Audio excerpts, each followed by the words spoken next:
My name is Samantha Winters, and I was 14 years old when I realized my parents' attention could only be earned through failure, never through success. The revelation came on a Thursday evening as I sat alone at the dining room table surrounded by my perfect report card, academic excellence certificate, and the debate team trophy I had won that afternoon. My parents' voices drifted from my brother's bedroom down the hall, where they had been for the past 2 hours, consoling him after he'd been caught vandalizing the school gymnasium, his third disciplinary incident that semester. "It's okay, Kyle," my mother soothed, her voice carrying that special warmth she reserved exclusively for crisis moments. "Everyone makes mistakes. We'll figure this out together. We're not angry," my father added, with a gentleness I couldn't remember ever being directed toward me. "We're just trying to understand what's going on so we can get you the support you need." I stared at my straight A's, the culmination of countless late nights studying while maintaining perfect attendance, volunteer hours, and leadership positions. Achievements that had earned nothing more than a quick "good job, Sam," before the conversation immediately pivoted to concerns about my brother. As I gathered my unacknowledged accomplishments and quietly retreated to my bedroom, I understood a fundamental truth about my place in our family. Kyle's problems would always command more attention than my achievements. Today, 15 years later, I watch from a careful distance as this pattern continues to shape our family dynamic. Kyle, now 31, still receives emotional and financial support through each self-created crisis, while my stability and success are treated as unremarkable expectations, requiring neither recognition nor celebration. The straight-A student who needed nothing has become the accomplished adult who deserves nothing, at least in the economy of parental attention that has defined our family for as long as I can remember.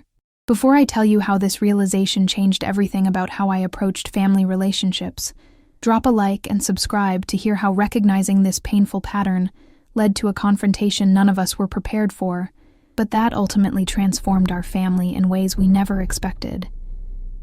Growing up in the Winters household in suburban Denver meant living in an environment where achievement was expected rather than celebrated.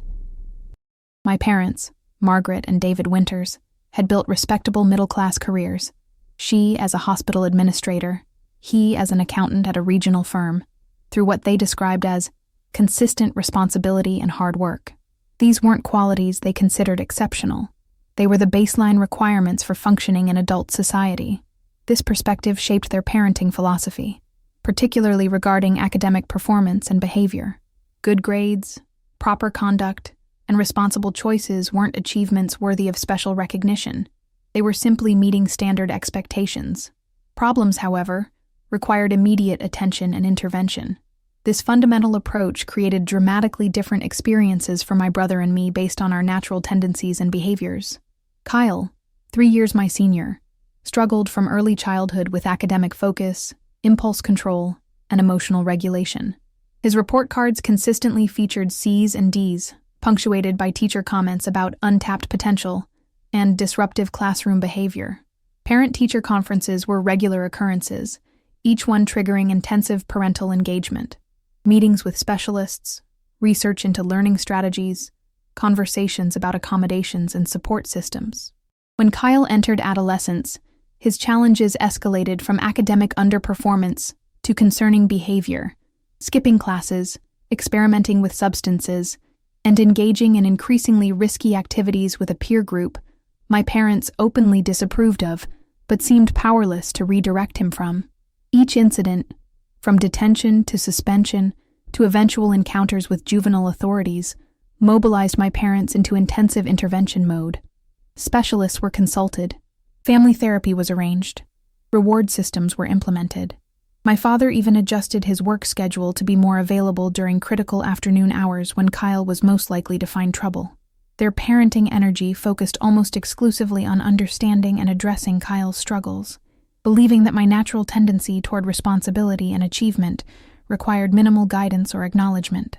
My own experience within this family system developed along a completely different trajectory. From early elementary school, I demonstrated natural academic aptitude, organizational skills, and a desire for approval that translated into consistently exemplary performance. My report cards featured straight A's, accompanied by teacher comments about leadership qualities and classroom contributions. I rarely required supervision to complete homework, meet deadlines, or fulfill responsibilities.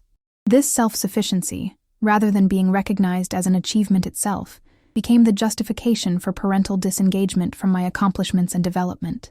The underlying message, never stated explicitly but communicated through countless interactions, was that Kyle's problems deserved attention, while my successes were simply meeting expectations that required no special acknowledgement. "Your brother needs more support right now," my mother would explain during periods when parental resources flowed exclusively toward Kyle's latest crisis. "You're doing fine on your own." This pattern extended beyond academic performance to encompass all aspects of our development. When I was selected for advanced educational opportunities, gifted programs, academic competitions, specialized summer courses, my parents approached these accomplishments as logistical matters to be managed rather than achievements to be celebrated. Permission forms were signed with minimal comment, scheduling adjustments were made with subtle sighs about additional commitments, and my participation was framed as merely the next expected step given my capabilities. Meanwhile, the smallest improvements in Kyle's situation received enthusiastic recognition and reward. A report card with C's instead of D's prompted family celebrations. A week without disciplinary incidents merited special privileges. Completing basic responsibilities like homework or household chores, expectations I was simply assumed to meet without comment, earned him specific praise and sometimes tangible rewards. "We need to recognize Kyle's progress," my father would explain when I occasionally questioned this disparity. "He's working against challenges you don't face." The implication that my achievements were somehow less worthy of recognition, because they came more naturally, created a painful paradox. The more capable and responsible I became, the less my accomplishments seemed to matter within our family's attention economy. Excellence was rendered invisible while struggle remained perpetually visible and worthy of response. This dynamic shaped my development in ways both obvious and subtle. Externally, I became increasingly accomplished, collecting academic honors, leadership positions, and recognition from teachers and community members who noticed the achievements my parents seemed to take for granted. Internally, however, I developed a complex relationship with success itself, simultaneously driven to achieve yet convinced at some fundamental level that my accomplishments were unremarkable and unworthy of the attention lavished on my brother's struggles. The contrast in parental engagement was never more evident than during our respective college application processes. Kyle's journey, occurring 3 years before mine, involved intensive parental involvement at every stage. My parents researched schools with strong support services for students with learning differences, arranged campus visits focused on accessibility resources, and helped him craft application essays that framed his academic challenges as character-building experiences that had prepared him for future growth. When Kyle was accepted to a mid-tier state university with a generous financial aid package influenced by his documented learning disabilities, my parents organized a celebration dinner, invited extended family, and presented him with meaningful gifts to commemorate this achievement. His acceptance, despite grades and test scores below the university's stated averages, was framed as an exceptional accomplishment worthy of significant recognition. 3 years later, my own application process unfolded in dramatic contrast. Despite maintaining a 4.0 GPA, scoring in the 99th percentile on standardized tests, and accumulating leadership positions and community service experiences that positioned me for highly selective universities, my parents approached the process with minimal engagement. They signed required forms, wrote the expected tuition checks, and occasionally asked brief questions about deadlines. But the intensive research and emotional investment they had demonstrated for Kyle's applications were conspicuously absent. "You know what you're doing," my mother said, when I asked if she wanted to review my application essays. "You've always been so good at managing these things yourself." When acceptance letters arrived from several prestigious universities, including an Ivy League institution that offered a substantial merit scholarship, my parents' response was muted compared to their reaction to Kyle's single acceptance years earlier. There was no celebration dinner, no family gathering, no meaningful commemoration of what objectively represented a more selective achievement than my brother's college acceptance. "We're proud of you," my father said, briefly glancing up from his evening newspaper. "But we expected you'd do well. You always do." The message was clear and consistent with the pattern established throughout my childhood. Meeting and even exceeding high expectations merited less recognition than struggling to meet basic ones. Achievement was rendered ordinary through familiarity, while difficulty remained perpetually worthy of attention and response. This dynamic continued through our college years and into early adulthood. Kyle's college experience was characterized by academic probation, changes in major, and eventually dropping out after 5 semesters, each development triggering intensive parental intervention, financial support, and emotional engagement. My parents made regular visits to his campus, arranged tutoring and counseling services, and ultimately helped him move back home and enroll in community college courses when university requirements proved too challenging. My own college experience, despite being objectively more successful, received significantly less parental attention.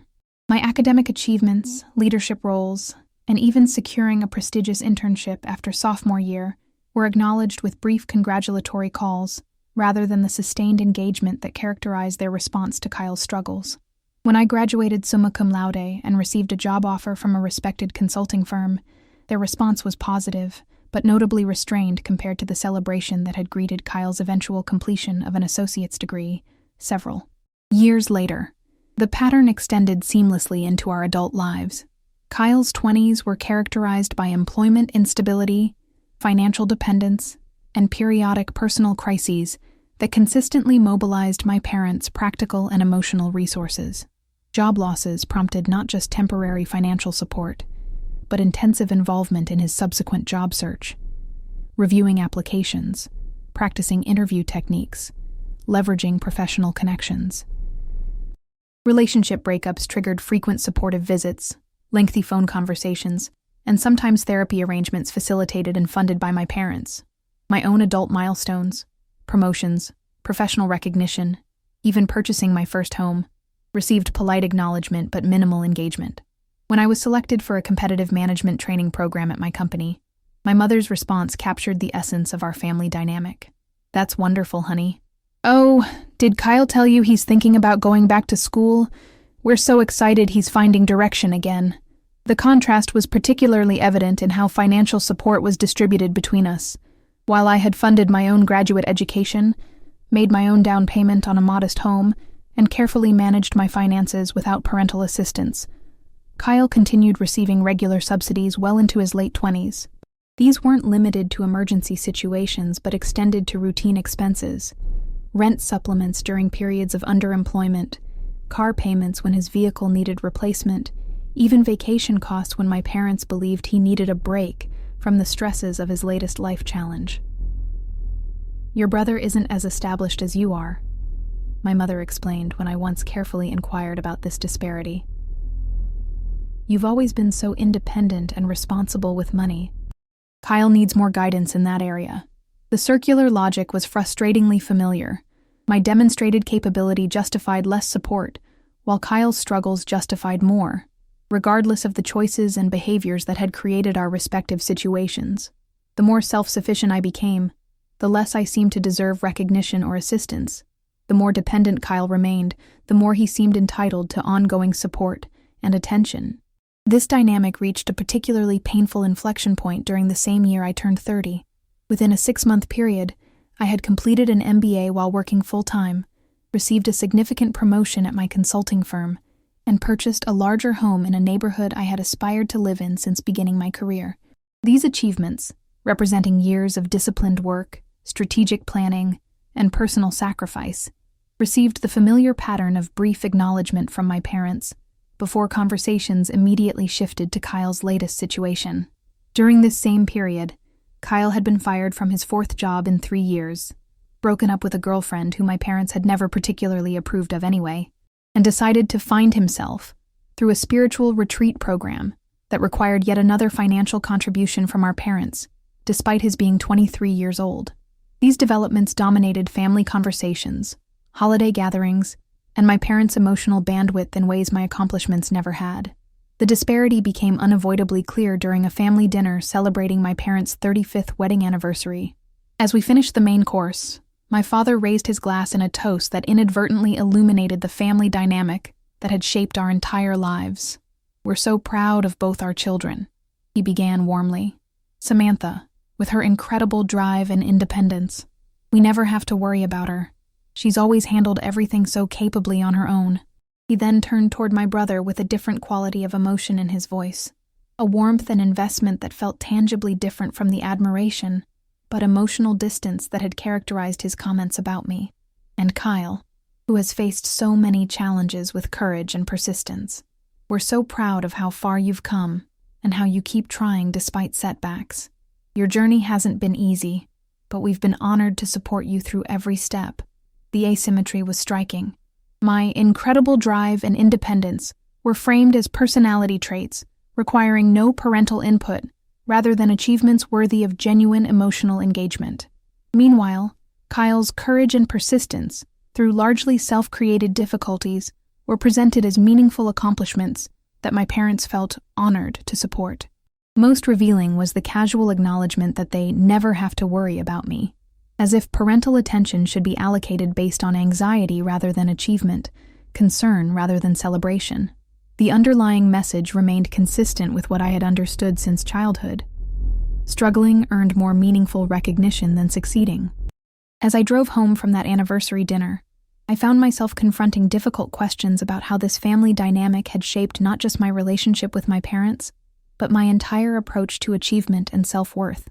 Had I pursued excellence partly because it was the only arena where I received any recognition at all, even if that recognition was muted compared to the attention given to Kyle's struggles? Had my independence, so often praised but rarely celebrated, developed not as an innate virtue but as an adaptation to emotional neglect? Most troublingly, I wondered whether I had internalized the message that my achievements were simply expected and unremarkable, that excellence deserved less recognition than struggle, that capability justified emotional distance. Had I carried this perspective into my adult relationships, professional interactions, and self-evaluation? The recognition of this pattern, and its potential influence on my development and current life, prompted a period of deep reflection about family dynamics, achievement motivation, and the complex relationship between capability and care. While I had always been aware of the difference in how my parents responded to Kyle and me, I had never fully examined how this differential treatment had shaped my understanding of success, worthiness, and relationship expectations. This reflection led eventually to a careful, intentional conversation with my parents during a weekend visit, approximately 6 months after their anniversary dinner. After considerable thought about how to approach the subject without accusation or blame, I chose a moment when Kyle wasn't present to share my perspective on our family dynamic. "I've been thinking about something I've noticed throughout our family history," I began carefully. "I've realized there's been a pattern where Kyle's struggles receive significant attention and support, while my achievements tend to be acknowledged briefly before conversation shifts back to concerns about him." My parents' initial response was predictable: surprise, mild defensiveness, and immediate attempts to reframe the dynamic I had described. "That's not true," my mother protested. "We've always been proud of your accomplishments." "Of course we have," my father added. "We've just never needed to worry about you the way we've worried about Kyle. You've always been so capable and independent." "That's exactly the pattern I'm describing," I explained. "My capabilities become the justification for less engagement with my life and achievements. The fact that I don't create problems has somehow translated into receiving less attention, recognition, and support, as if struggling deserves more parental investment than succeeding." The conversation that followed was difficult, but surprisingly productive. After moving past their initial defensiveness, my parents demonstrated a willingness to consider how their approach to parenting had been shaped by their responses to our different personalities and behaviors. They acknowledged that their attention had indeed been disproportionately focused on Kyle's challenges, though they framed this as an unconscious response to perceived need rather than an intentional devaluing of my achievements. "We just thought you were doing so well on your own," my mother explained, her voice reflecting genuine realization. "I guess we never considered that doing well deserves as much attention as doing poorly. Kyle always seemed to need us more," my father added. "It never occurred to us that our focus on his struggles might be sending you a message about the value of your successes." The conversation didn't immediately transform our family dynamic, but it created an opening for more honest communication about patterns that had previously operated without acknowledgement. In the following months, I noticed small but meaningful shifts in how my parents engaged with my life and accomplishments. More substantive questions about my work projects, increased interest in my professional goals, occasional recognition that wasn't immediately followed by concerns about Kyle. These changes, while welcome, highlighted how deeply established our family patterns had become over decades of interaction. My parents' genuine attempts to engage more fully with my achievements often felt awkward and forced, the unfamiliarity of this attention underscoring how unusual it was within our family system. Similarly, my own discomfort with receiving recognition revealed how thoroughly I had adapted to the expectation that my successes would be noted briefly before attention returned to more pressing concerns about my brother. The most significant revelation, however, came not from my parents' gradual adjustments, but from Kyle's reaction when he eventually became aware of our changing family dynamic. During a holiday gathering where my parents showed unusual interest in a recent professional achievement of mine, I noticed Kyle's expression shift from confusion to something resembling hurt, as if my parents' attention toward me somehow diminished what was available to him. In that moment, I recognized that he too had been shaped by our family's attention economy, though in ways dramatically different from my experience. Where I had learned that achievement merited minimal recognition, he had absorbed the message that difficulty guaranteed engagement, that problems would always receive more response than progress. This realization added another dimension to my understanding of our family system. The pattern hadn't just affected how I viewed achievement and attention, but had potentially influenced Kyle's relationship with struggle itself. This insight prompted a private conversation with Kyle later that evening, the first time we had ever directly discussed the different ways our parents had engaged with our respective lives. Rather than approaching the discussion from a perspective of grievance or competition, I framed it as an opportunity to understand how our family dynamic had shaped both of our experiences and development. "I've noticed something about our family that I've never really talked about before," I began carefully.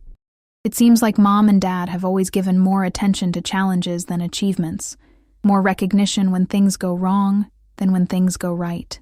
Kyle's initial response was defensive, perhaps interpreting my observation as criticism of the support he had received. "They've just been helping me through difficult times," he said. "Not everyone has things come as easily as they do for you."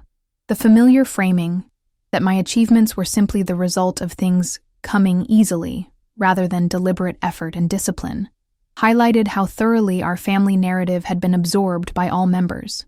Rather than challenging this characterization, I acknowledged the genuine challenges Kyle had faced while gently redirecting toward the pattern itself, rather than our individual experiences. "I know you've dealt with difficulties I haven't faced," I said. "I'm not questioning whether you've needed support.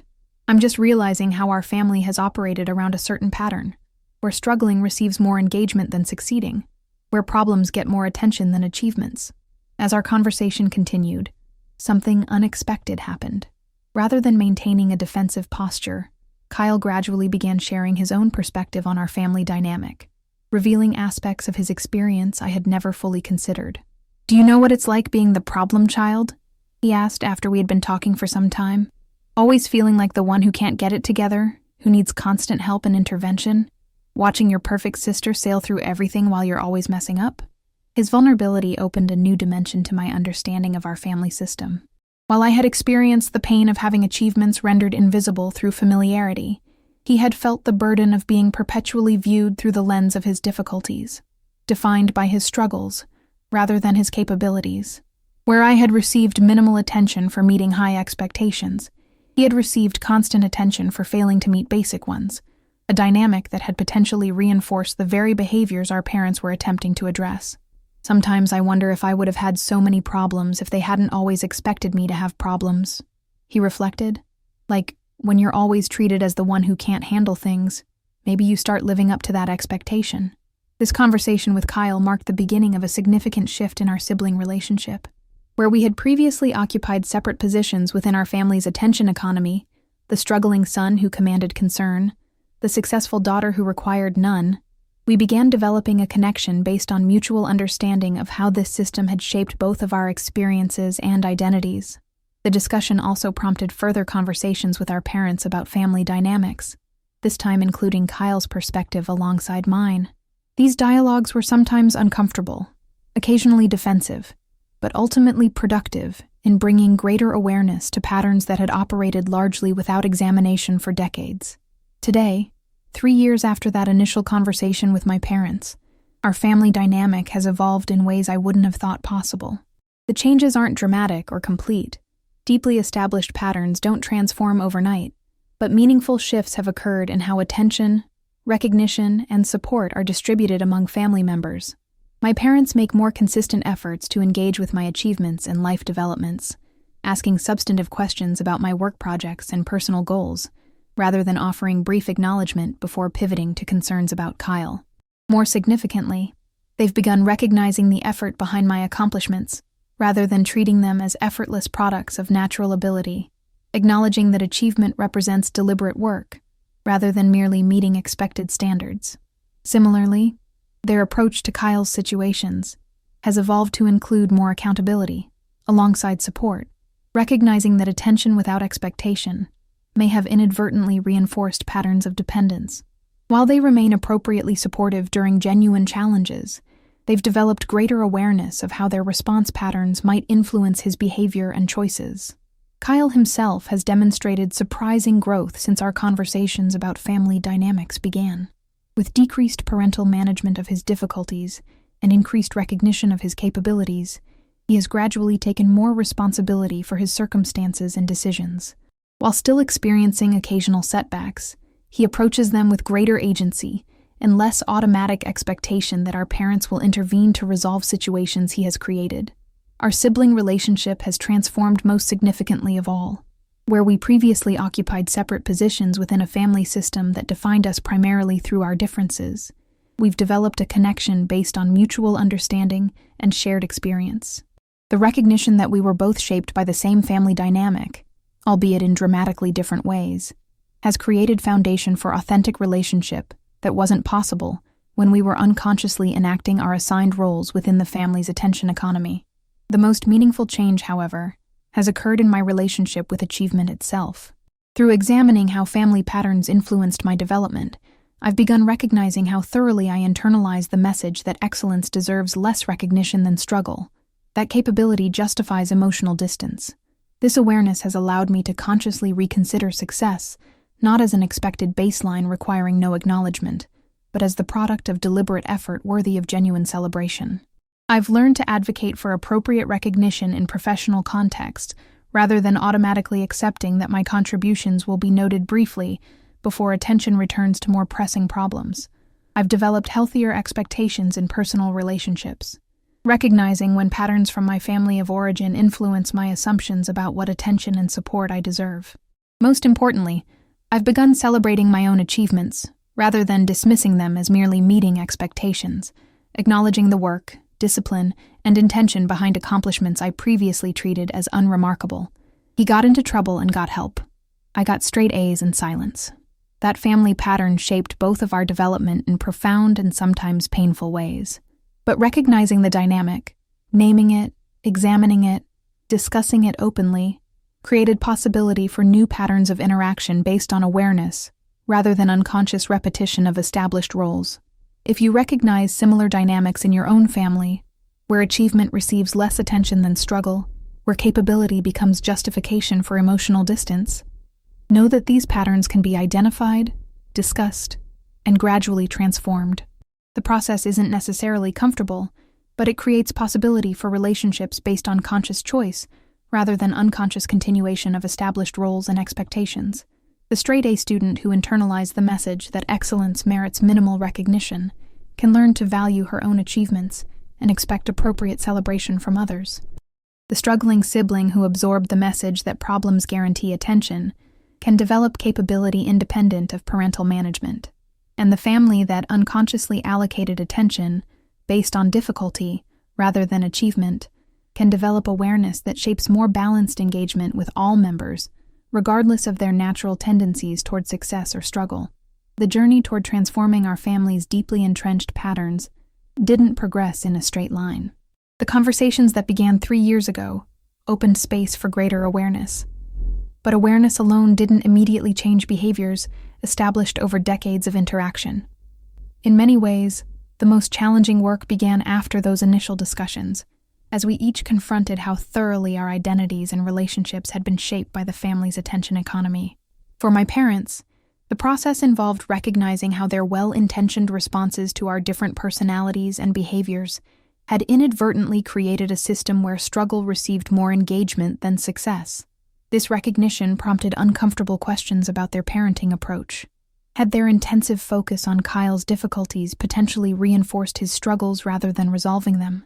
Had their minimal engagement with my achievements communicated that excellence was less worthy of attention than difficulty?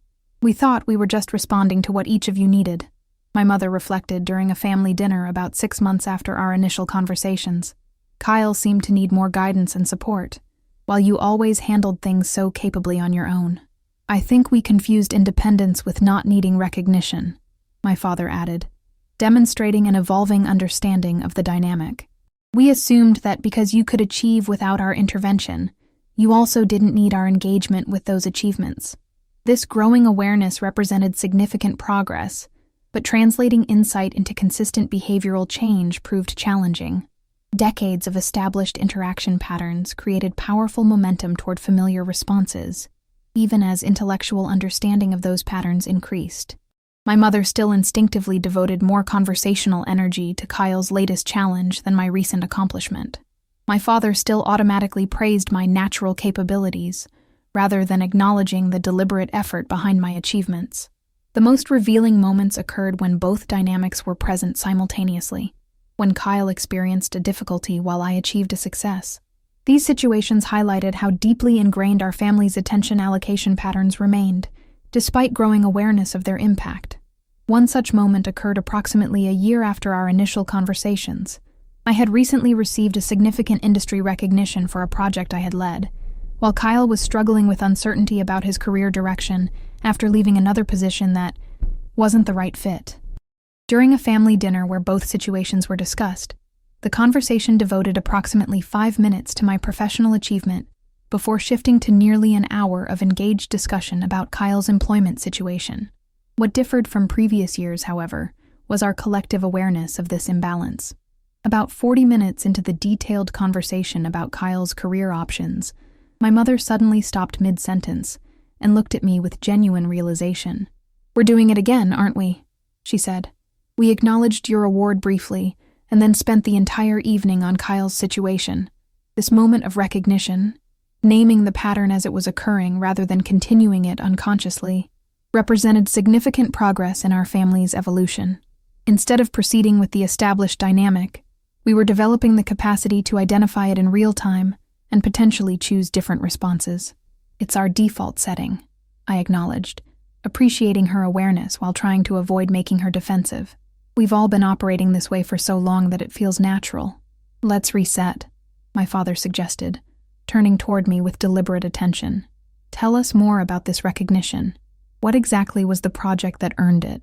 What was your specific contribution?" The ensuing conversation about my professional achievement wasn't entirely comfortable for any of us. My parents asked questions that revealed their unfamiliarity with the details of my work life, gaps that highlighted how seldom they had engaged deeply with my professional development. I found myself struggling to discuss my accomplishments without automatically minimizing them, revealing how thoroughly I had internalized the family pattern of treating my achievements as unremarkable. Kyle appeared slightly unsure of his role in this conversation, occasionally checking his phone as if uncertain how to participate when he wasn't the primary focus of family attention. Despite these awkward elements, the exchange represented important progress. My parents were demonstrating willingness to notice and adjust established patterns rather than continuing them unconsciously. I was practicing discussing my achievements without automatic self-diminishment. And Kyle was experiencing a family conversation where his situation wasn't automatically positioned as the most deserving of collective attention and problem-solving. Kyle's journey within our evolving family system proved particularly complex. The initial conversations about our family's attention patterns triggered what appeared to be a period of identity reconsideration for him. Having absorbed the message throughout childhood and early adulthood that difficulties guaranteed engagement, he seemed uncertain about his place in a family system that was attempting to distribute attention more equitably. "I'm starting to wonder if I've been unconsciously creating problems because that's how I get attention," he acknowledged during a rare one-on-one lunch about 18 months after our family discussions began. "It's weird to think about, but maybe I've been sabotaging myself because struggling is what I'm known for in our family." This insight reflected significant self-awareness, but translating this understanding into consistent behavioral change proved challenging. During the first 2 years following our initial conversations, Kyle's life continued featuring patterns similar to what had characterized his 20s: employment instability, financial challenges, and relationship difficulties that regularly mobilized family resources and attention. What changed, gradually but meaningfully, was how these situations were addressed within our family system. My parents, with increasing consistency, balanced supportive engagement with appropriate expectations, offering emotional support and practical guidance without automatically assuming responsibility for resolving situations Kyle had created. Kyle himself began demonstrating greater ownership of his circumstances, occasionally declining parental intervention in favor of addressing challenges independently. Most significantly, these difficulties were no longer positioned as automatically deserving more family attention than positive developments in either of our lives. When I secured a particularly significant client contract around the same time Kyle was experiencing another job transition, the family conversation devoted substantive attention to both situations rather than allowing his challenge to dominate collective focus. The most meaningful evidence of Kyle's evolution emerged gradually during the 3rd year after our family discussions began. Having experienced a family system that no longer reinforced the pattern of rewarding struggle with disproportionate attention, he began demonstrating more consistent stability in various life domains. He secured and maintained employment at a small marketing firm where his creative thinking was genuinely valued. He developed a relationship with a partner who appreciated his positive qualities while expecting appropriate adult responsibility. He began managing his finances with greater independence, rarely requesting parental assistance even during legitimate challenges. During a recent conversation, Kyle reflected on his journey with remarkable self-awareness. "I think part of me got comfortable being the one with problems, because that role guaranteed I'd never be ignored. When mom and dad started giving you more attention for your achievements, I initially felt threatened, like my special position in the family was being challenged. But eventually I realized I could get attention for positive things too, not just for messing up." This insight captured a fundamental shift in his understanding of attention and worth, a recognition that engagement could be earned through growth and accomplishment, not just through difficulty and need. While he continued experiencing occasional challenges, as all adults do, these no longer appeared to function as his primary strategy for securing family attention and support. My own journey within our evolving family system involved equally significant adjustments. Having internalized the message that my achievements were expected and unremarkable, I initially found increased parental attention somewhat uncomfortable, almost as if I was receiving recognition I hadn't earned through sufficiently dramatic struggle. "It feels weird when they make a big deal about my promotion or new client," I admitted to my therapist during a session about a year after our family conversations began. "Part of me still believes the only thing really worth attention is having problems. Success feels like it should just be quietly acknowledged, and then we move on to more important matters, meaning whatever difficulty Kyle is currently experiencing."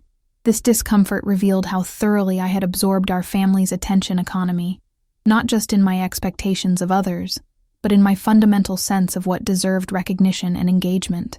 The belief that excellence merited minimal attention while struggle warranted intensive response had become so deeply integrated into my understanding of worth that increased recognition for my achievements initially felt almost inappropriate. Working through this internalized pattern required sustained effort in multiple contexts. In therapy, I explored how family dynamics had shaped my relationship with achievement and attention, gradually developing more balanced perspectives about what recognition I could appropriately expect and enjoy. In professional settings, I practiced accepting acknowledgement for contributions without automatically deflecting or minimizing, allowing colleagues and supervisors to celebrate successes I would previously have dismissed as merely meeting expectations. Most challenging was adjusting to the evolving patterns within our family system itself. After decades of receiving minimal engagement with my achievements, I initially approached increased parental interest with skepticism, questioning whether their attempts to recognize my accomplishments represented genuine engagement or merely performance based on our recent conversations. "I appreciate that you're asking about my work," I told my mother during a somewhat tense phone call, about 15 months after our initial discussions. "But sometimes it feels like you're just checking a box, asking because you think you should, not because you're actually interested." Her response surprised me with its candor and self-awareness. "You're probably right. I'm trying to develop genuine interest in areas of your life I've never engaged with deeply before." It probably does feel forced sometimes because I'm having to consciously choose attention patterns that didn't come naturally after so many years of focusing primarily on Kyle's needs. But I am trying, and I hope the interest becomes more genuine as I practice it more consistently.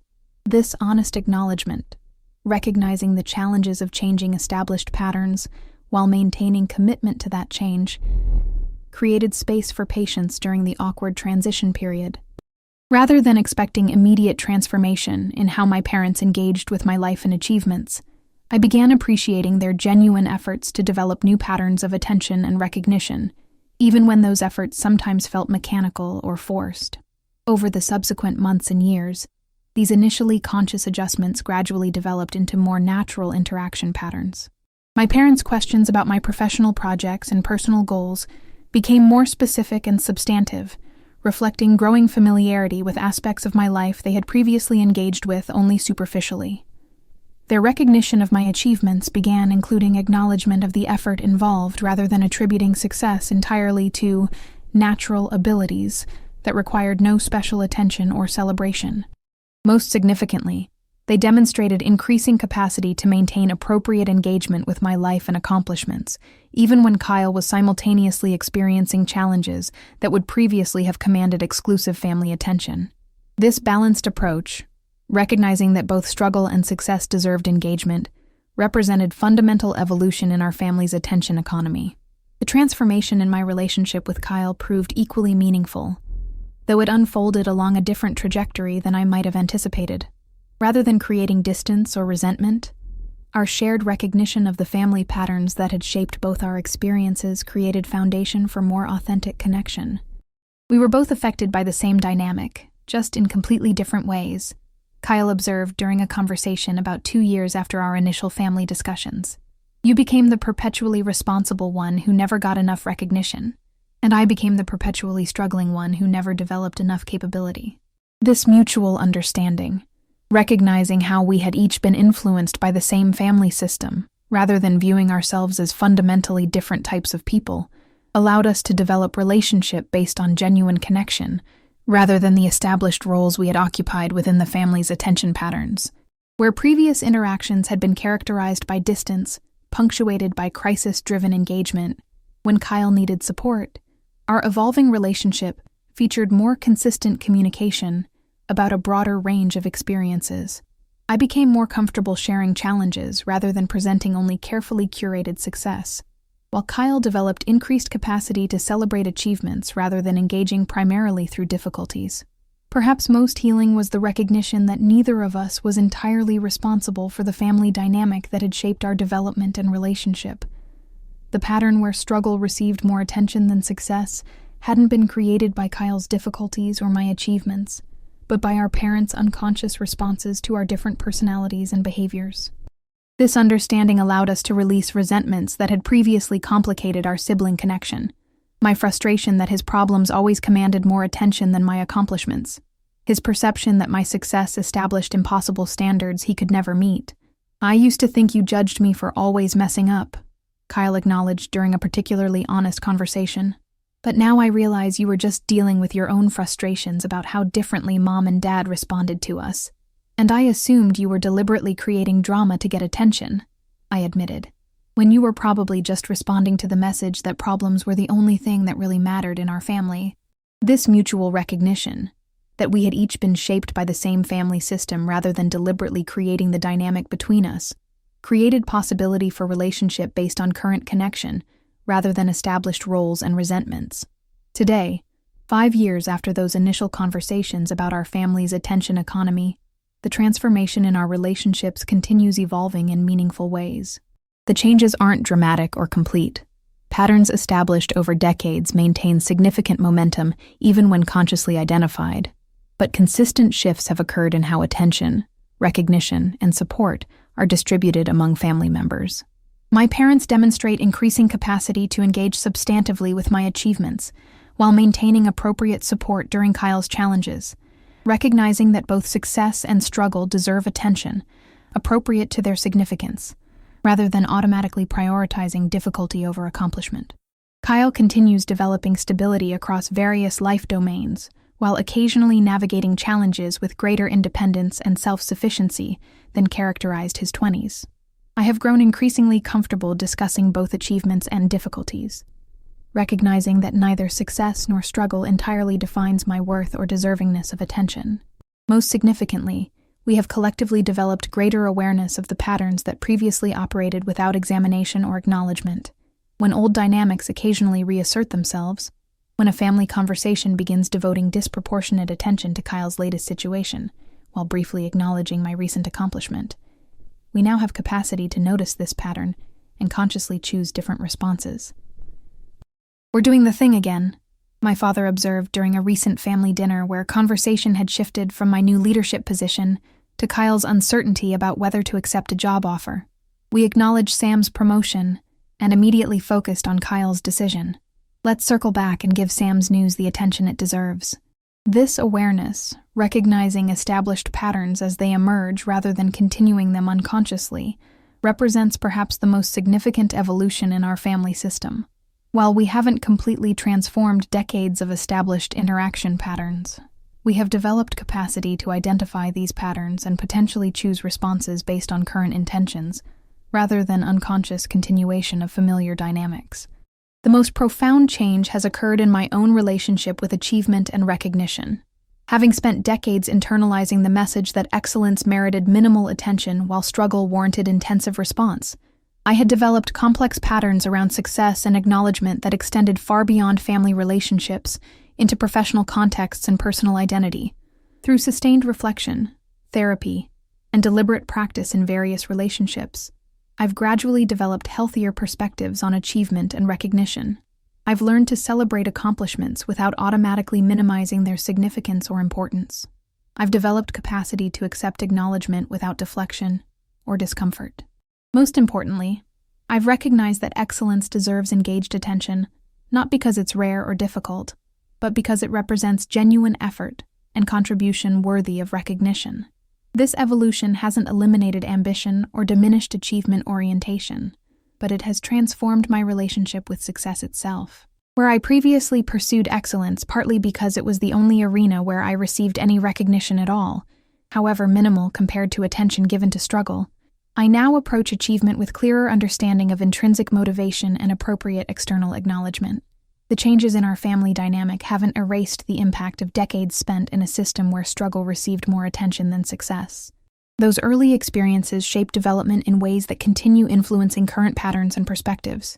But recognizing these influences, naming them, examining them, discussing them openly, has created possibility for more conscious choices rather than automatic continuation of established roles and responses.